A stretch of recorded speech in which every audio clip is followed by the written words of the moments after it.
Ayan, masaya ka ba, Joy, sa ngayon, sa nangyayari? Ano bang nararamdaman mo?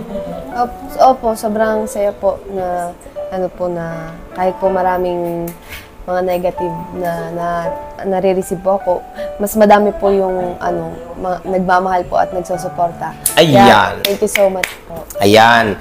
Yan po mga kalingap, no? At ito, narito nga si Joy. At yan. Ano, Joy, ang masasabi mo sa iba't iba pa?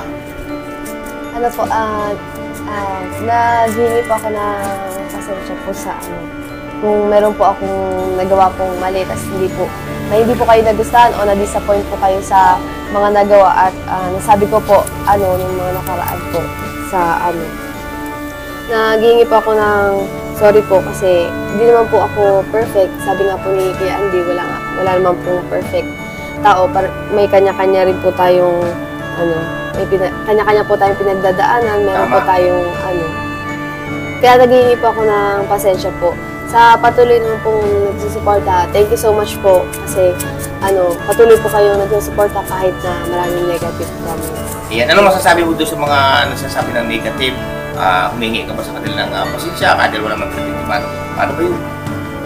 Opo, kasi naghingi pa ako ng pasensya at the same time, thank you po kasi na kung napupunan niyo po yung mga pagkakamali ko, babaguhin na lang po. Ayan. May pagbabago po ang lahat, mga kalingap. Tulad nga po na sinabi ko na, iyan, kung mayroon po tayong pagkakamali na papel kanipis, iyan po ay naitutuwid, mga kababayan. Dahil tulad nga po na sinabi ko, wala pong perpekto sa ibabaw ng lupa, mga kababayan. Tama ko, Joy?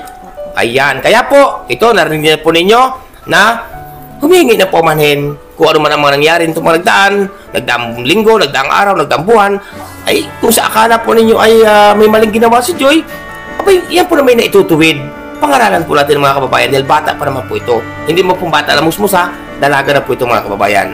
Kaya, salamat po sa mga nakakaunawa at salamat din po sa hindi nakakaunawa. Di ba, Joy? Ayan, babay na sa kanila, Joy.